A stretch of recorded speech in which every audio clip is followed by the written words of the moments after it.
tal están? Pues yo estoy muy contento de estar con ustedes nuevamente. Estuvimos el miércoles, de miércoles a jueves, pero contento de venir acá y poder compartir la palabra de Dios con ustedes. Les envían saludos a nuestros hermanos y en especial algo que me da mucha alegría es compartir este pasaje ahorita conmemorando el mes de misiones. Es un pasaje que todos debemos meditar en él, todos debemos reflexionar en él y estar dispuestos a hacer lo que Dios nos pide acá.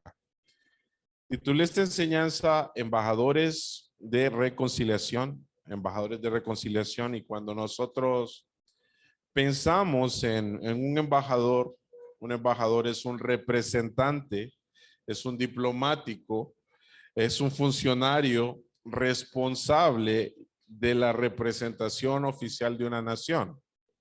Es una persona que está acreditado ante una nación. Pero también es un emisario, también es una persona enviada para llevar el mensaje y examinar asuntos concernientes a su nación, a su reino. Normalmente, cada nación nombra embajadores en las diferentes naciones, representando a su país. Y la palabra de Dios nos enseña que nosotros no somos ciudadanos de este mundo, nosotros no somos ciudadanos de esta tierra, sino que somos representantes de Dios acá. Eso significa que somos representantes del reino celestial aquí en la tierra. Por tanto, eso quiere decir que somos embajadores del Rey de Reyes y Señor de Señores, y estamos en este mundo extranjero con el propósito de proclamar las buenas nuevas, de anunciar la paz a un mundo que está en conflicto con Dios, a un mundo que está lejos de Dios, pero que está enceguecido por su pecado. Así que nosotros anunciamos el deseo de Dios, que Él quiere reconciliarse con el mundo que está perdido. Y 2 de Corintios 5, 18 al 21, que es el pasaje que vamos a estudiar, expresa la voluntad de Dios de restaurar la relación del hombre consigo mismo. Y somos nosotros los creyentes a los que Dios designa o Dios comisiona para que hagamos esta tarea. Es un privilegio, pero también es una responsabilidad muy grande. Vamos a orar para que Dios nos guíe. Bendito Señor, amado Padre, si estamos hoy aquí delante de ti es por tu gracia y por tu intervención divina, porque te plació que te conociéramos, Señor, y hoy queremos pedirte que en tu infinita misericordia nos hables a través de tu palabra, que pongas en nosotros un anhelo por oír, un anhelo por obedecer, y que a través de ella nosotros podamos ver tus maravillas, tu gracia y la grandeza de tu amor. Padre, somos tus hijos, deseamos fervientemente oírte y obedecerte, pero sobre todo, Señor, pedimos que crees en nosotros un corazón apasionado por tu reino, un corazón que te ame con todas nuestras fuerzas, y que pongas en nosotros un ferviente anhelo de compartir las buenas nuevas de salvación. Muchas veces no entendemos lo urgente, lo necesario que esto es para los perdidos, y se nos olvida de dónde tú nos has rescatado, Señor. Así que pone en nosotros esa pasión, ese fuego, como le dijiste a Timoteo, aviva el fuego del don de Dios que hay en ti. Entonces pone ese anhelo en nuestro corazón. Dirígenos, queremos aprender de ti y oramos en el nombre de nuestro Señor Jesús. Amén. Muy bien, podemos ir al pasaje, vamos a 2 de Corintios. 2 de Corintios, capítulo 5.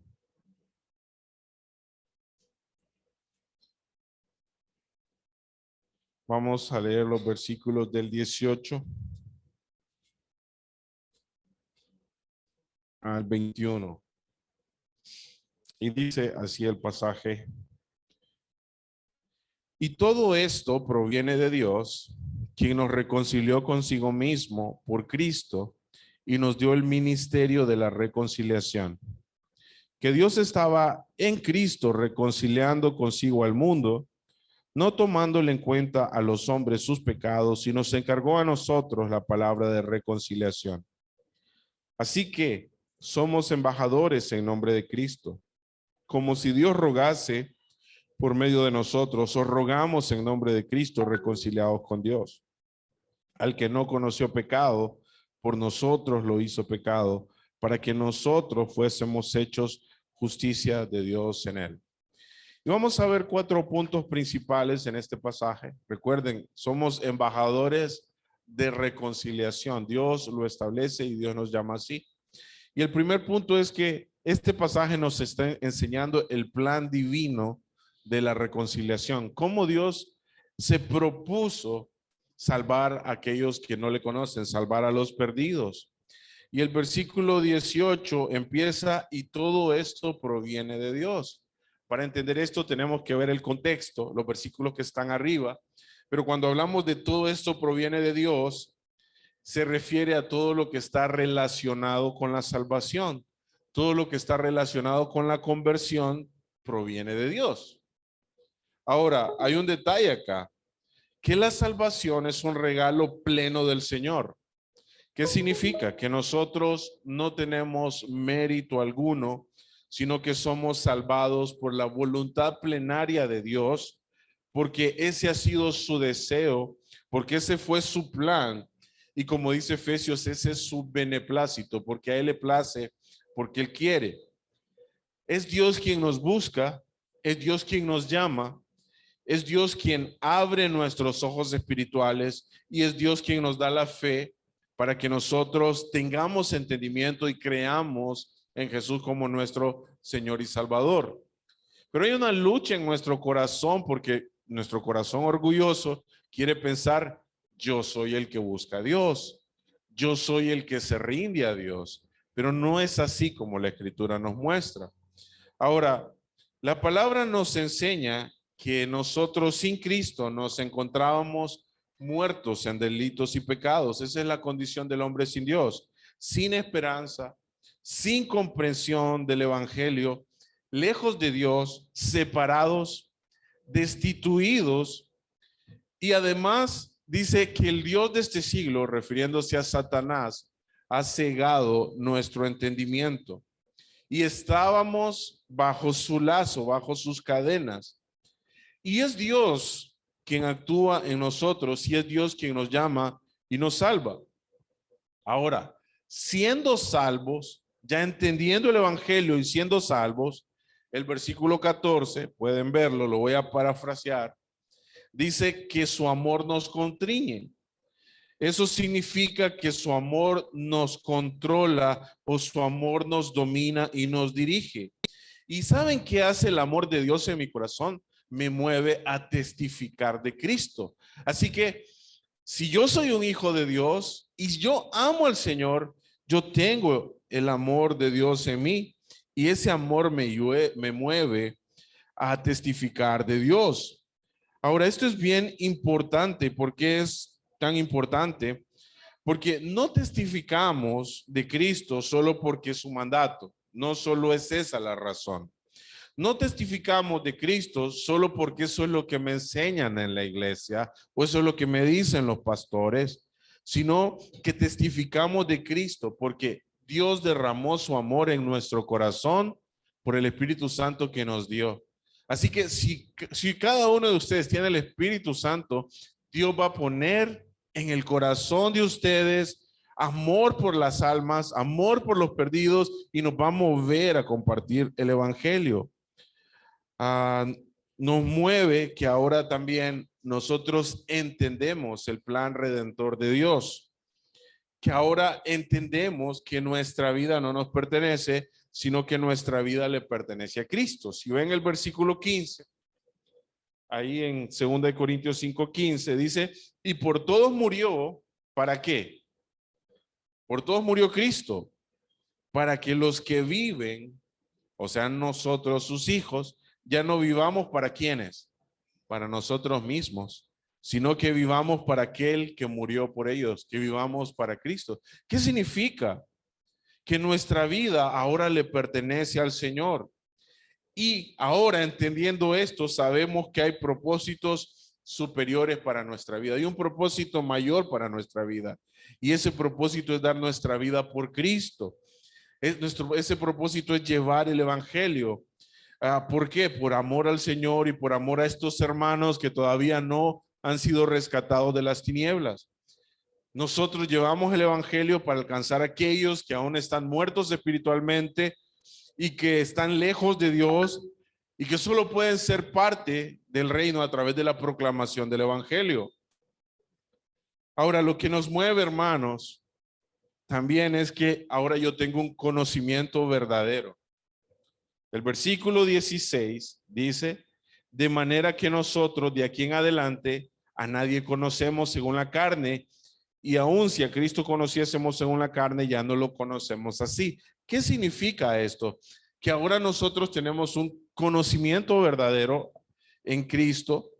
Antes no podíamos entender ni ver las cosas espirituales, sino que lo hacíamos de una forma carnal. ¿Qué significa esto?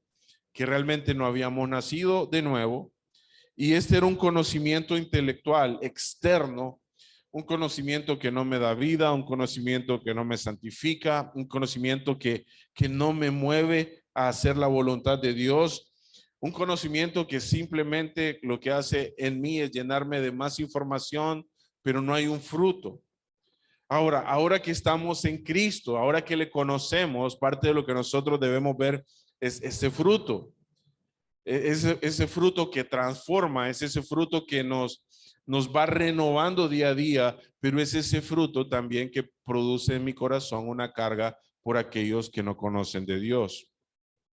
Este no era un conocimiento guiado por el Espíritu Santo que surge desde el interior, sino que es un conocimiento que está en mi cabeza, pero no en mi corazón.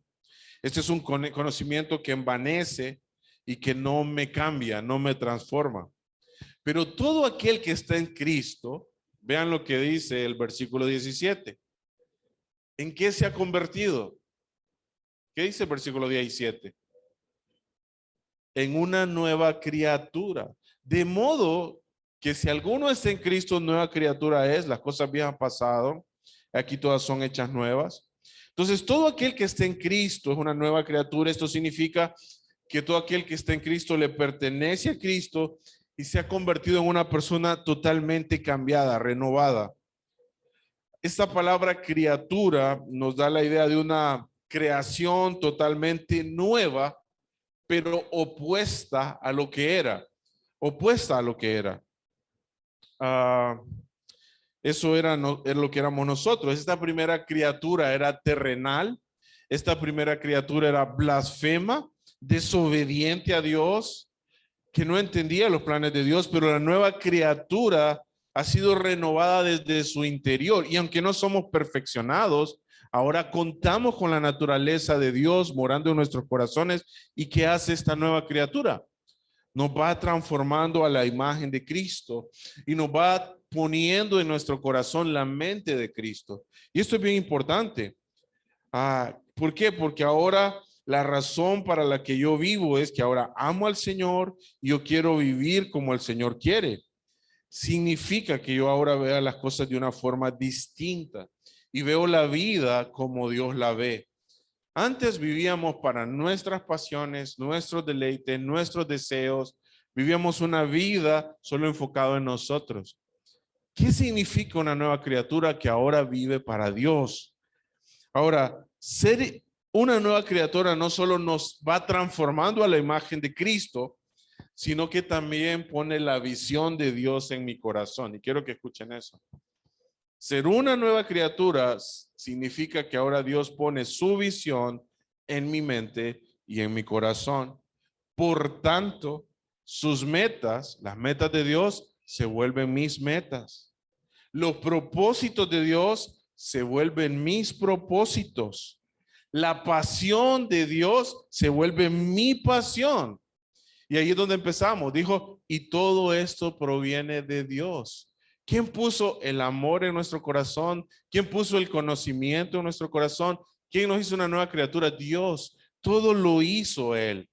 Y es Dios quien nos lo ha concedido y Él es la fuente y el autor de nuestra salvación. ¿Qué significa? Que no hay lugar para que nosotros nos jactemos y pensamos, es que yo fui algo bueno y Dios vio algo bueno en mí. No. Ahora, después de aclarar esto, que la salvación y todo lo que corresponde a la conversión proviene de Dios, Pablo va a desarrollar dos puntos principales. Y lo vemos en el versículo 18. Todo esto proviene de Dios.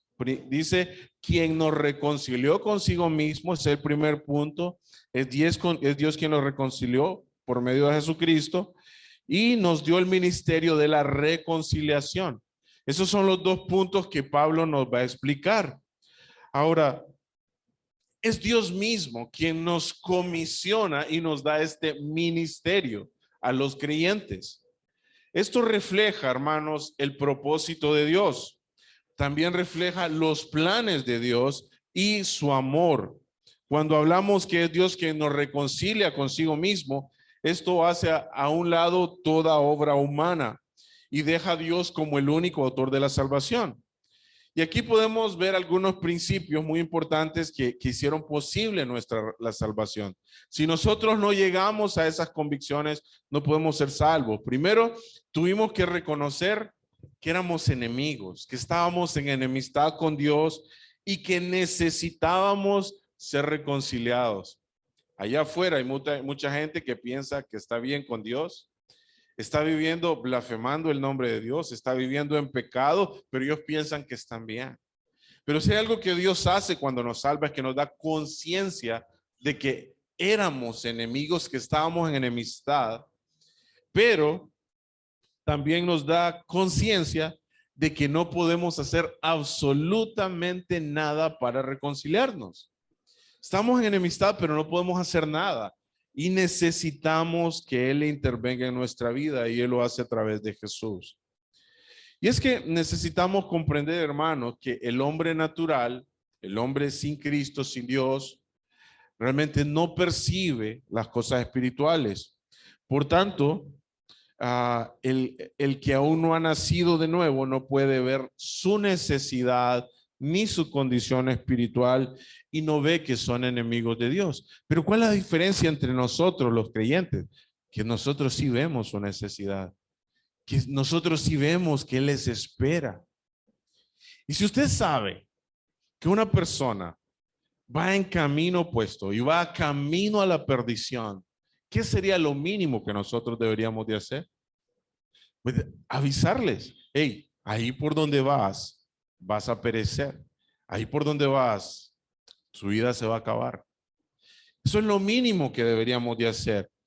Ahora, estas personas están en una contención con Dios, completa contención, en enemistad. ¿Qué les espera si ellos no cambian su postura? ¿Qué les espera si ellos no salen de esa posición? Pues la palabra es clara. Ellos van a perder porque a Dios nadie le va a ganar. Ellos van a sufrir el castigo y la ira de Dios y eso es lo que estamos hablando. Ahora, la palabra de Dios nos indica que este hombre natural no entiende lo que está pasando y Dios mismo lo compara en Efesios como una persona que está muerta en sus delitos y pecados. Y quiero que piensen que ustedes tienen una persona, tienen un ataúd acá y ustedes le empiezan a hablar de Dios y ustedes le empiezan a decir, bueno, hay un infierno, hay muchas cosas. ¿Qué les va a entender? Nada. Esa es la condición del hombre sin Dios. No puede entender nada, al menos que venga Dios y Dios quiera resucitarlo de los muertos. Al menos que Dios a través del Espíritu Santo obre en su vida. Ahora quiero que vean algunos versículos que nos muestran la condición del hombre que está perdido. Vamos a Romanos 8, 7 y 8. Romanos 8, 7 y 8 dice, los designios de la carne o los deseos o las obras de nuestra carne son enemistad contra Dios, porque no se sujetan a la ley de Dios ni tampoco pueden. Y los que viven según la carne, según sus deseos, no pueden agradar a Dios. Esa era nuestra condición y esa es la condición de muchos hoy. Muchos hoy.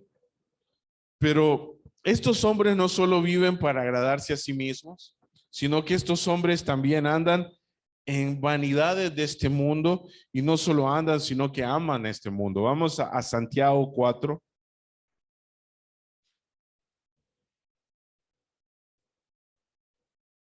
Santiago 4:4. Dice, oh almas adúlteras, ¿no sabéis que la amistad del mundo es enemistad contra Dios? Cualquiera pues que quiera ser amigo del mundo se constituye en enemigo de Dios. Entonces, el hombre es incapaz de ver su condición, esta condición caída, que está muerto, que está separado. Y aquí es donde Dios interviene muchas veces y Dios decide reconciliarnos o Dios decidió reconciliarnos.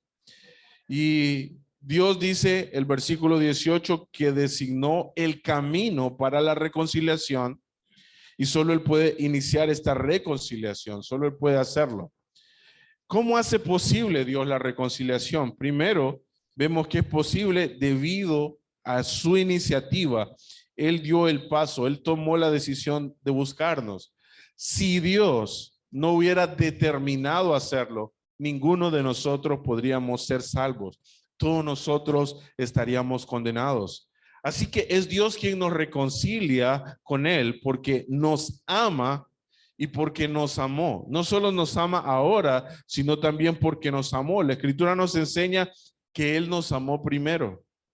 Él nos amó primero. Y también nos enseña que Él tomó esa decisión de reconciliarnos, pues Él lo había determinado desde antes de la fundación del mundo. Y alguien mencionaba esta semana de que antes de que Dios dijera en Génesis capítulo 1, fuera la luz, Él había decidido sea la cruz. La cruz era el plan que Él había establecido para nuestra salvación desde antes de la creación del mundo. Y eso es lo que nos dice Juan 3:16, porque de tal manera amó Dios al mundo que dio a su Hijo unigénito para que todo aquel que en Él cree no se pierda, mas tenga vida eterna. Ese es el plan de Dios y Él nos muestra su amor a través de la cruz. Romanos 5 encontramos que Dios muestra su amor para con nosotros en que siendo aún pecadores, dice, Cristo murió por nosotros. O sea, el plan de Dios era reconciliarnos a través de la cruz.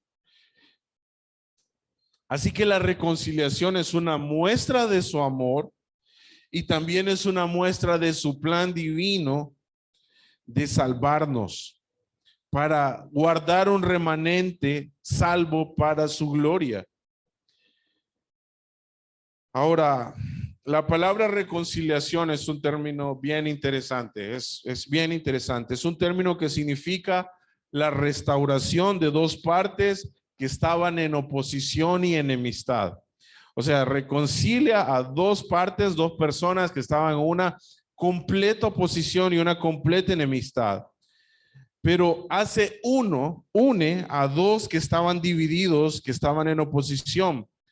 El restaurar una diferencia para que se vuelvan en unidad, pero lo interesante es que esta es una división irreconciliable. O sea, humanamente no era posible esa restauración y eso es lo que Dios hace. Así que la reconciliación solo es posible porque Dios así lo quiso. ¿Para qué? Para que Él se lleve toda la gloria, para que Él se lleve todo el honor, para que Él se lleve toda la alabanza. ¿Qué debería producir en mi corazón el saber que Cristo me ha salvado, que Cristo me ha traído a su reino, que Él me ha reconciliado con Él? Gratitud, alabanza, gozo, adoración. Eso es lo que debe haber en mi corazón.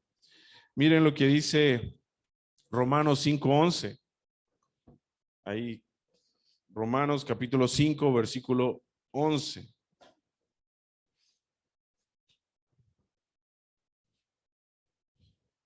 Dice, y no solo esto, sino que también ¿qué dice? También nos gloriamos en Dios por el Señor nuestro Jesucristo, por quien hemos recibido ahora, ¿qué cosa? La reconciliación. Debe haber un gozo permanente en nosotros porque Dios decidió reconciliarnos por medio de Cristo. Y eso es lo que Dios hace con el pecador. El hombre nace separado de Dios, esto debido a la condición caída.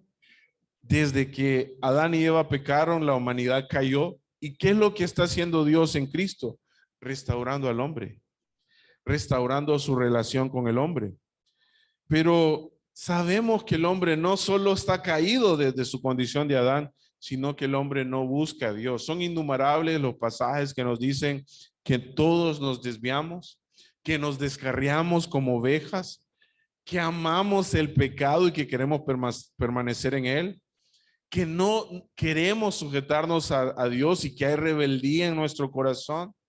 Así que la reconciliación, si ustedes empiezan a ver, solo es posible porque Dios lo ha decidido, porque Él ha querido hacerlo y Él quiere reconciliar al hombre con Él.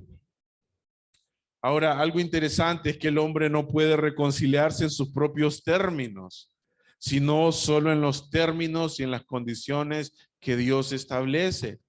Muchas de las falsas religiones les dicen, no, usted busque a Dios, estas religiones lo llevan a Dios, usted pórtese bien, usted haga lo que pueda, si Dios es bueno, Dios lo va a perdonar, y sí, eso es cierto, Dios es bueno, pero Dios nos salva en sus términos y en sus condiciones, no en las mías, porque la tendencia mía es querer presentarme un Dios a mi nivel, un estándar de la ley a mi nivel y a mi conveniencia, pero Dios no establece eso.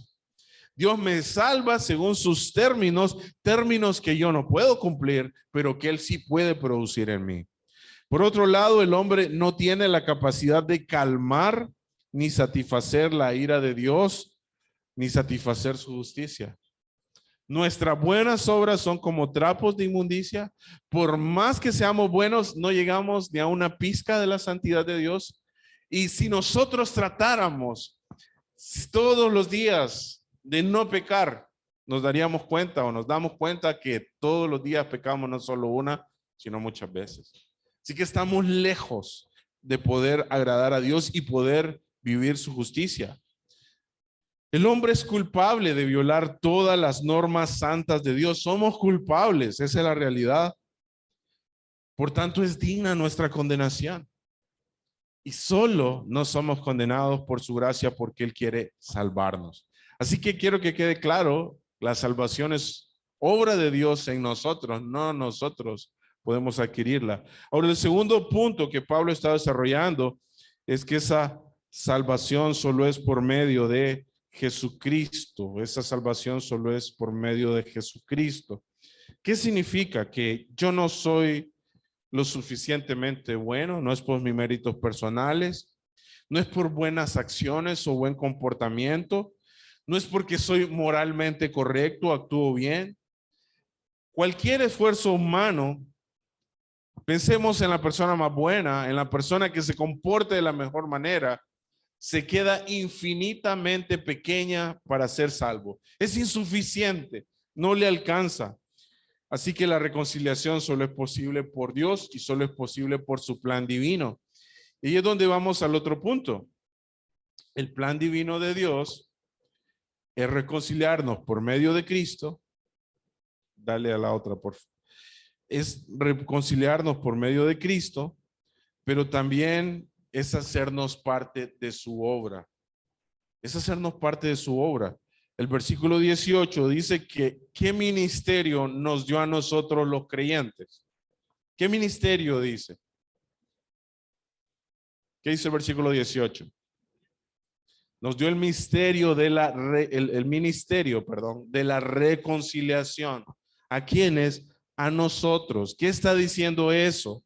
Que nos hizo embajadores de reconciliación. nos muestra que nosotros somos esos embajadores y nos muestra cuál es nuestra responsabilidad y es la proclamación de la verdad.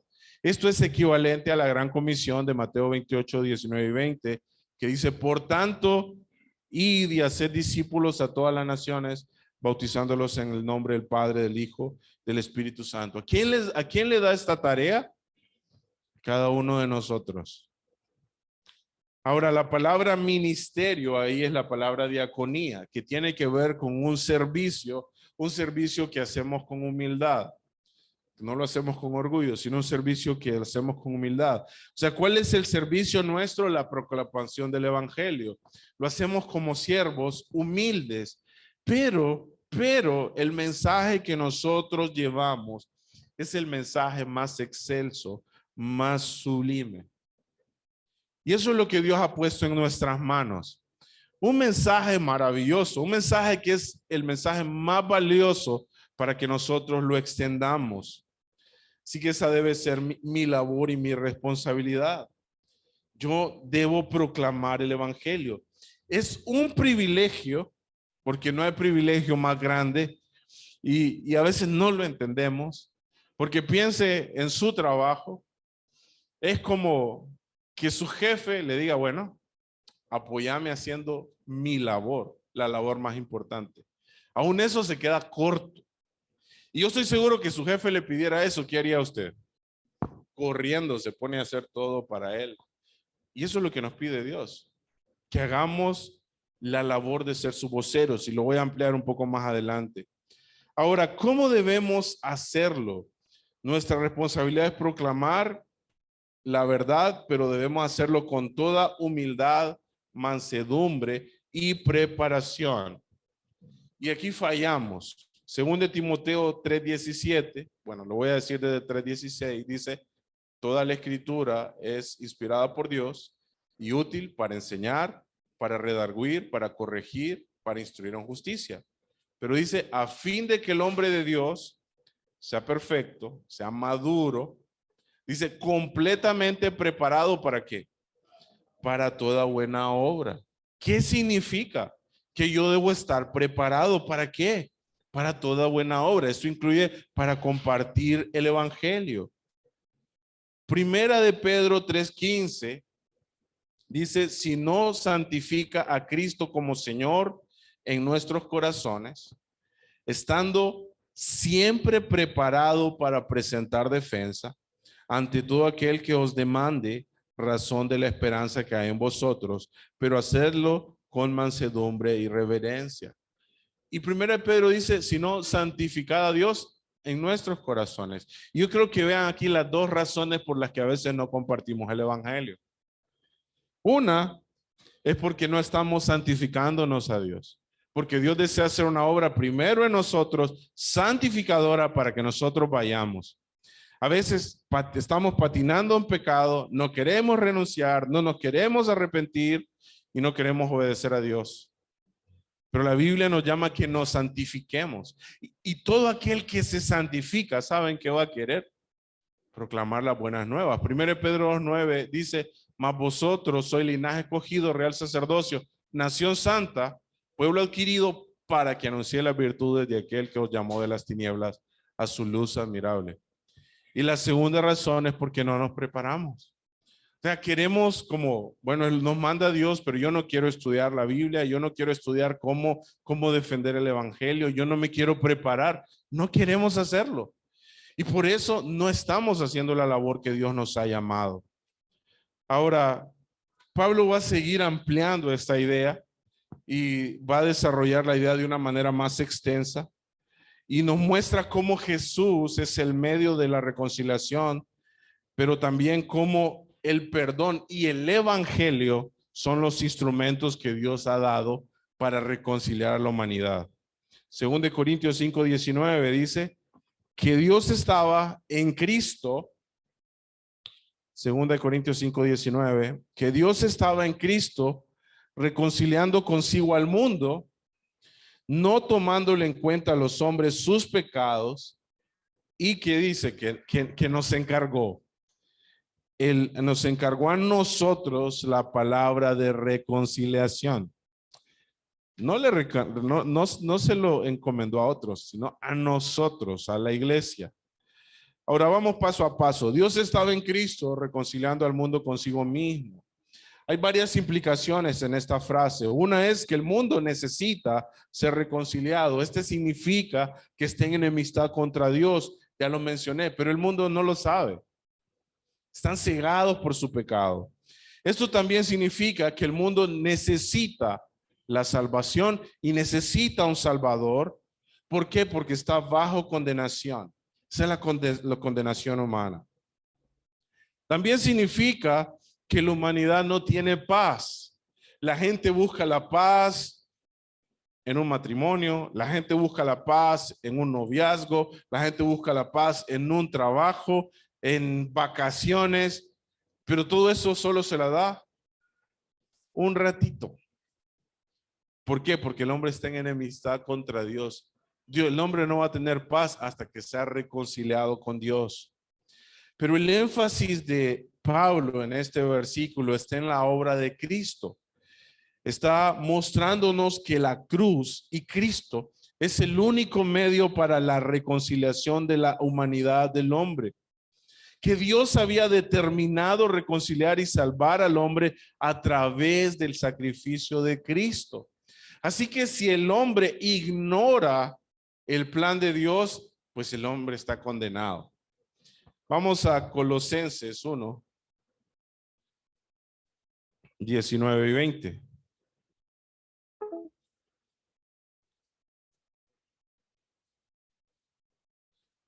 Colosenses 1, 19 y 20 dice, por cuanto agradó al Padre que en él, en Jesús, habitase toda plenitud y por medio de él, por medio de Jesús, reconciliar consigo todas las cosas. Así las que están en la tierra como las que están en los cielos, haciendo la paz mediante la sangre de su cruz. ¿Cuál era el plan que Dios había determinado desde antes de la creación? Reconciliar al hombre a través del sacrificio en la cruz. Ahora, esto no significa que con el sacrificio de Cristo en la cruz todas las personas ya son salvas. No, porque eso es universalismo. La Biblia enseña que va a haber vida eterna para los que creen, pero también va a haber condenación y un infierno para los que no creen. Ahora, si Cristo murió por todos, todos tendrían que ser salvos. Nadie sería condenado, pero no es lo que la Biblia enseña. Ahora, Pablo lo que está enseñando es que solo a través de Cristo las personas pueden conocer a Dios. Solo a través de Cristo pueden reconciliarse. El plan de Dios siempre fue ese, restaurar al hombre, pero solo se logra a través del evangelio, a través de la proclamación del evangelio, porque el evangelio lleva las buenas nuevas de salvación, porque el evangelio muestra el plan redentor de Dios. El plan de Dios siempre fue redimir al hombre, así que cuando nosotros callamos el evangelio, nosotros estamos cortando el plan de Dios para salvación. Ahora, ¿Dios va a salvar a las personas? Sí, porque Él no falla. Pero yo no voy a ser el instrumento porque no estoy oyendo, porque no estoy obedeciendo a lo que Dios me está diciendo. Así que lo que Él está diciendo es que solo la muerte de Cristo expía los pecados de aquellos que van a creer. Solo la muerte de Cristo puede perdonar al pecador y reconciliar con Dios. El énfasis está en mostrar que Jesús era el Mesías prometido y que a través de él, cargando él sobre su cuerpo nuestros pecados, es que somos reconciliados. Y eso nos lleva al otro punto. Dice, no tomándole en cuenta a los hombres sus pecados. Isaías 59:2. Isaías 59:2 nos dice, vuestras iniquidades han hecho división entre vosotros y vuestro Dios. Escuchen esto. vuestras iniquidades, vuestros pecados han hecho división entre vosotros y vuestro Dios, y vuestros pecados han hecho ocultar de vosotros su rostro para no oír. La gente piensa, no, yo estoy en pecado, pero no importa, Dios me ama, no va a pasar nada, Dios me va a perdonar. Pero este pasaje dice que nuestros pecados nos han separado y que el Señor aparta su rostro. Literalmente es Dios deja al hombre y no escucha ni su oración, ni su clamor, ni su necesidad. Por eso necesitamos ser reconciliados a través del perdón de la cruz. Y el Salmo 32:1-2 nos habla de eso. Dice en Nueva Versión Internacional, dichoso aquel a quien se le perdonan sus transgresiones, a quienes se le borran sus pecados. Dichoso aquel a quien el Señor no toma en cuenta su maldad y en cuyo espíritu no hay engaño. Dichoso aquel a quien Dios perdona, porque Él determina perdonarlo, no porque yo me lo gano, sino porque Dios quiere hacerlo. Efesios 1:7 también dice, en quien tenemos redención por su sangre, el perdón de pecados según las riquezas de su gracia. Así que el perdón, la reconciliación solo es posible por el perdón de Dios. Y quiero que piensen en dos personas que están enemistadas. ¿Se pueden reconciliar si no hay perdón? No. Entonces, lo mismo. Si Dios no me perdona, yo no puedo reconciliarme con Dios, porque el que falla soy yo. Pero eso es lo que Dios estaba haciendo en la cruz. Ahora dice el versículo 19, nos encargó a nosotros la palabra de reconciliación. Esa palabra encargó significa como poner encima. Él colocó sobre nosotros los creyentes la palabra. Pero la idea también es que la palabra vino a morar en nosotros. No solo está aquí, sino que viene a morar en nosotros y ahora nosotros somos una fuente de proclamación de la palabra. Somos portadores del evangelio, nosotros lo llevamos. Ahora, nosotros no somos lo importante, sino es el mensaje lo importante, porque el mensaje busca la reconciliación. Por eso Pablo dijo en 2 Corintios 4:7, pero tenemos un tesoro en vaso de barros para que la excelencia del poder sea de Dios y no de nosotros. O sea, tenemos el mensaje más grande en nuestras vidas y debemos proclamarlo. Somos portadores de las buenas noticias que reconcilian al hombre. Ahora dice el versículo que nos encargó la palabra de reconciliación. Esa palabra que se usa ahí no es evangelio, no dice nos encargó el evangelio de reconciliación, sino que es la palabra logos. Y es bien interesante porque lo que Pablo está diciendo es, se ha encargado la palabra, la verdad más confiable, la verdad que nos puede dar más confianza y más dignidad. Eso es lo que se ha entregado. Esa misma palabra, logos, hace ver la veracidad, la autenticidad del evangelio. Por eso Pablo dijo que la palabra, el evangelio es la palabra de verdad. Por eso también dijo que el evangelio es poder de Dios para salvación, porque lo que proclamamos es la palabra fiel y verdadera que trae perdón y salvación al hombre. Y como dijo Pedro, es la palabra, es el logos profético más seguro. Cuando nosotros proclamamos la verdad del evangelio, estamos hablando la verdad de Dios a los hombres. Y aunque los hombres no quieran recibirlo, le estamos mostrando la verdad. Así que esta es la palabra que tiene poder para abrir los ojos espirituales del pecador. O sea, yo no puedo, la palabra sí. Esta es la palabra que tiene el poder para sacar al hombre de la mentira, del error y del engaño. Esta es la palabra que tiene el poder para dar libertad del pecado. Es la única que puede dar libertad. Y es la única palabra que conduce al Dios verdadero. Así que si tú no proclamas el evangelio, tú estás cortando la posibilidad de que las personas conozcan a este Dios verdadero. Eso es lo que hacemos cuando callamos. Por eso es la palabra de reconciliación.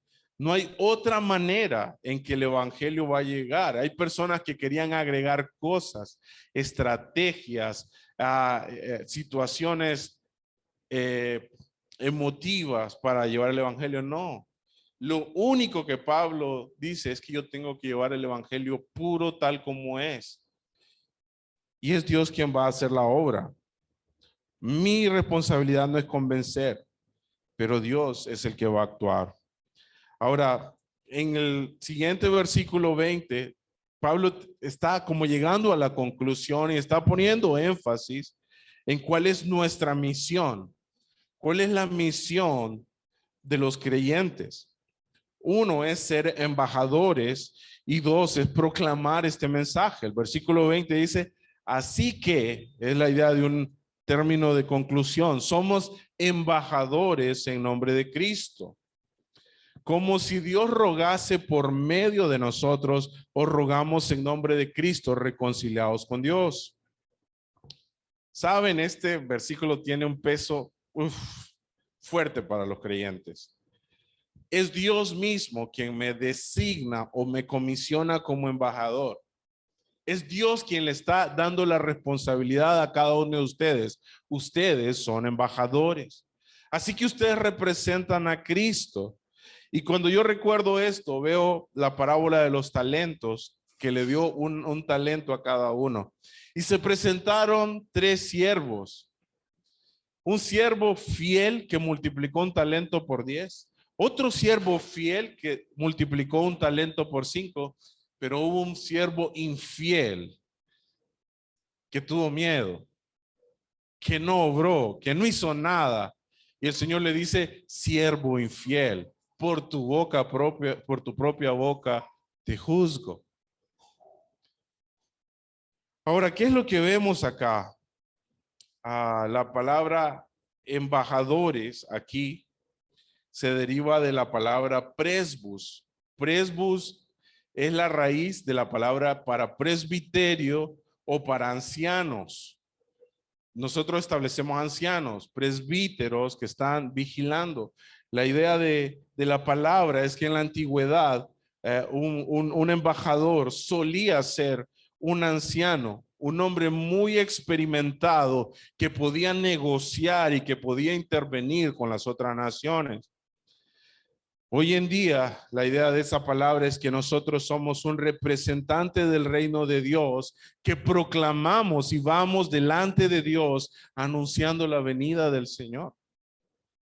Y esa debe ser nuestra labor, ir delante de nuestro Rey, siendo obedientes al llamado que Él nos hace. Y dice el versículo, como si Dios rogase por medio de nosotros, o rogamos en nombre de Cristo reconciliados con Dios. Esta palabra rogase es la palabra paracaleo, también la raíz es paracletos o consolador o Espíritu Santo. Y lo que significa literalmente es que cuando yo proclamo o yo llamo, yo estoy llamando a otro a venir a mí, pero no a mí, sino que a venir a Cristo. Significa rogar, pero esa palabra se puede traducir como alentar, amonestar, conformar, consolar, exhortar, llamar. Así que cuando yo estoy rogando, eso significa que a través de la predicación del evangelio, yo estoy rogando, yo estoy alentando a las personas a venir al Señor, yo las estoy amonestando, las estoy exhortando y estoy llamando a estos pecadores a unirse con Dios. Nosotros no convencemos. Nosotros no cambiamos la manera de pensar de las personas. Pero si nosotros callamos, ¿cómo van a cambiar? ¿Cómo van a conocer? Nosotros le damos argumentos a través del evangelio para que ellos crean en el mensaje. Y la palabra de la fe viene a través de oír la palabra. Solo la palabra va a producir fe que los convenza de su condición. Solo la palabra les va a mostrar que necesitan ser reconciliados. Así que nuestra responsabilidad es persuadirlos a que crean el mensaje del evangelio y que crean en Jesús como su único Dios, Señor y Salvador. Y voy a aclarar esta palabra persuadir porque no la entendemos. La palabra persuadir significa conseguir con razones y argumentos que una persona actúe o piense de un modo determinado. O sea, ¿qué significa? Yo le estoy dando argumentos, yo le estoy dando razones bíblicas, lógicas, para que esta persona crea en Dios. Yo no la convenzo, solo le doy las evidencias, lo que ellos necesitan para creer. Pero eso no depende de mí. Al final la persona va a tomar una decisión si quiere creer o no. Pero al final es Dios quien nos concede el arrepentimiento. Así que lo que yo estoy haciendo es poniéndole lo que esta persona necesita para que entienda el plan y mensaje de salvación, pero también para que Dios sea hablándole a su corazón, produciendo arrepentimiento. Timoteo dice, por si quizás Dios les conceda que se arrepientan. O sea, ellos no se pueden arrepentir solos. Por si quizás Dios les conceda que se arrepientan y que escapen del lazo del diablo en que están cautivos a voluntad de él. Solo Dios puede hacerlo, nosotros no. Ahora, si es una persona que Dios ha escogido, tarde o temprano esta persona va a creer. Tarde o temprano esta persona va a oír la voz de Dios y se va a volver. Así que, hermanos, nuestra tarea es predicar, no convencer, pero es lo que Dios nos ha puesto. Es Dios quien hace lo imposible. Yo puedo hacer lo que Dios me ha mandado, pero lo imposible de hacer que una persona muerta crea y tenga vida eterna solo lo puede hacer Dios. Es Dios quien hace la obra a través de la fe que Dios pone en sus corazones. Así que si tú has estado compartiendo el evangelio, si tú has estado siendo fiel y has estado compartiendo el evangelio, no te desanimes cuando veas que tu familia no se convierte, que no ves amigos de tu trabajo que no están llegando, pero has hecho tu tarea. Has sembrado la semilla y es Dios el que convence. Pero si tú no has estado compartiendo el evangelio, tienes una carga y una gran responsabilidad porque has estado siendo desobediente a Dios. ¿Quién ha escuchado la historia de Jonás? Que fue un profeta, es una historia real. ¿Quién ha escuchado la historia de Jonás? ¿Cuál fue el pecado de Jonás? Desobedeció. Ok, no mató, no cometió adulterio, no violó, no hizo. Su pecado fue que no obedeció lo que Dios lo estaba mandando. Dios lo estaba mandando a predicar y no obedeció. ¿Qué tan serias fueron las consecuencias de Jonás?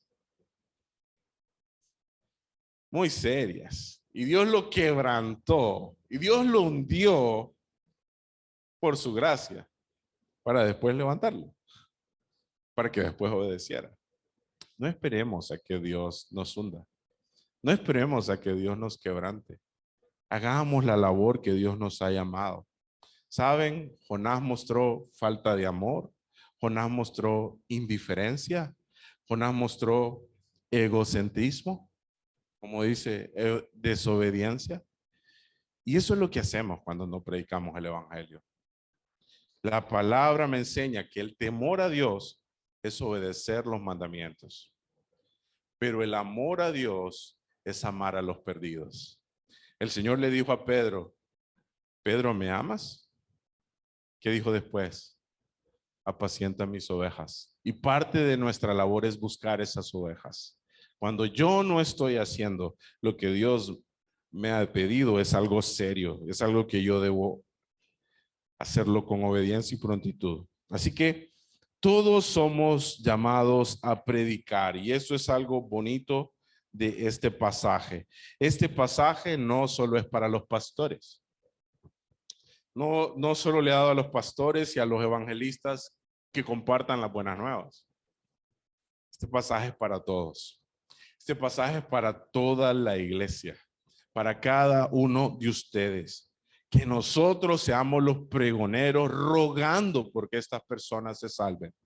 La palabra pregonero que es usada en Jonás es súper bonita, porque no solo era la idea de que Dios enviaba juicio a la nación, sino que Dios les estaba dando la oportunidad de arrepentimiento. La voluntad de Dios no era condenar a Nínive, la voluntad de Dios era salvar a Nínive. Y eso lo vemos hoy en día. La voluntad de Dios es salvar a los perdidos, no condenarlos. Pero viene la posibilidad de la salvación con la predicación del evangelio. Así que debemos predicar. Por último, hermanos, quiero que veamos las bases de la reconciliación. ¿En qué se basa nuestra reconciliación? Se basa en dos puntos principales que vemos en este versículo. Dice, al que no conoció pecado, Cristo nunca pecó, por nosotros lo hizo pecado, para que nosotros fuésemos hechos justicia de Dios en él. Y hay dos actos muy importantes. Uno es la sustitución y otro es la justificación. ¿Qué es lo que estaba diciendo? Bueno, Jesús era completamente inocente y Jesús cargó en él el pecado de todos nosotros.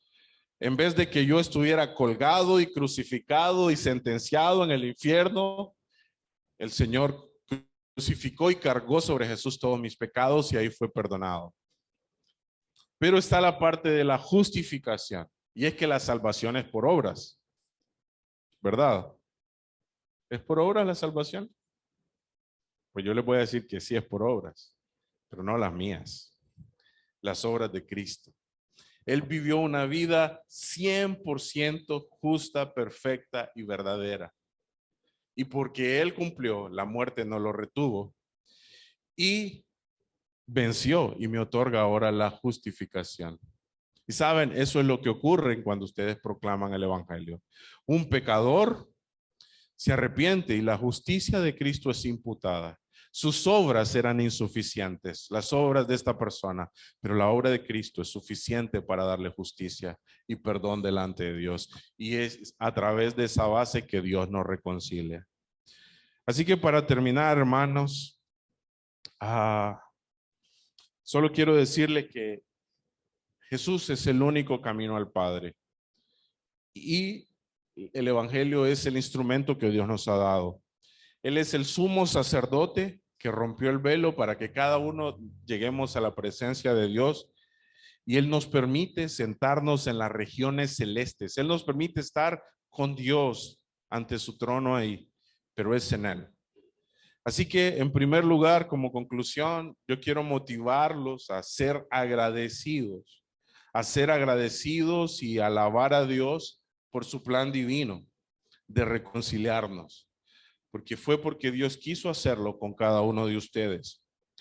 Pero también que den gracias a Dios porque Dios ha querido darnos un ministerio tan importante de llevar la paz para que el hombre pueda ser reconciliado con Dios. O sea, demos gracias por el ministerio que Dios nos ha dado. Segundo, recordemos lo importante que es su provisión. O sea, al morir en la cruz por nosotros, fuimos perdonados. Pero yo quiero que recuerden, Él envió un obrero. Él envió un obrero que fue obediente, que no fue como Jonás, que les predicó, que les habló del evangelio y ese momento cuando creyeron les dio vida. Entonces demos gracias y copiemos el ejemplo de ese obrero. Demos gracias por su provisión en la cruz. Demos gracias por los hermanos que obedecen y seamos hermanos obedientes. Por último, seamos buenos embajadores. Roguemos a Dios que ponga pasión en nosotros por las almas de los perdidos. Proclamemos las buenas nuevas, proclamemos su evangelio. Roguemos que Dios les conceda que se arrepienta y que nosotros seamos un instrumento de bendición en su familia, en su trabajo, en su comunidad, en su iglesia. Eso es lo que Dios nos pide y nos manda. Vamos a orar. Amado Padre, agradecemos porque a través de este pasaje podemos ver tu amor y tu bondad. Realmente, Señor, eres maravilloso y no entendemos por qué nos amaste, porque somos miserables e inmerecedores e incapaces de alcanzar tu grandeza. Pero, Señor, gracias te damos porque estableciste salvarnos a través de nuestro Señor Jesucristo y a través del Evangelio. Y te doy gracias por los obreros, aquellos obreros fieles que han proclamado la verdad, que están siendo siervos en tus manos, llevando las buenas nuevas. Y oro por mis hermanos en este mes de misiones, que no solo es un mes, Señor. Nuestra tarea es nuestra vida. Mientras vivamos, nuestra tarea es ir haciendo discípulos, proclamándoles tu verdad, Señor. Quita temores, ayúdanos a prepararnos, ayúdanos a no confiar en nuestra mucha capacidad o poca capacidad, sino, Señor, por fe, llevar el evangelio y tú haz tu obra. Y si tú no das vida, pues nosotros estamos siendo fieles, Señor. Pero lo que yo puedo ver es cuando obedecemos, tú avivas a tu iglesia para predicar y para alcanzar nuevas personas. Ayúdanos, ayúdanos porque la iglesia en general, Señor, hemos sido pasivos. La iglesia en todo el mundo, Señor, hemos estado temerosos, pero llévanos a compartir este plan de reconciliación y ayúdanos a ser buenos embajadores. Gracias por el hermano fiel que predica. Gracias por el hermano fiel que comparte. Dale más ánimo y que no se desanime, Señor. En tu santo nombre oramos. Amén.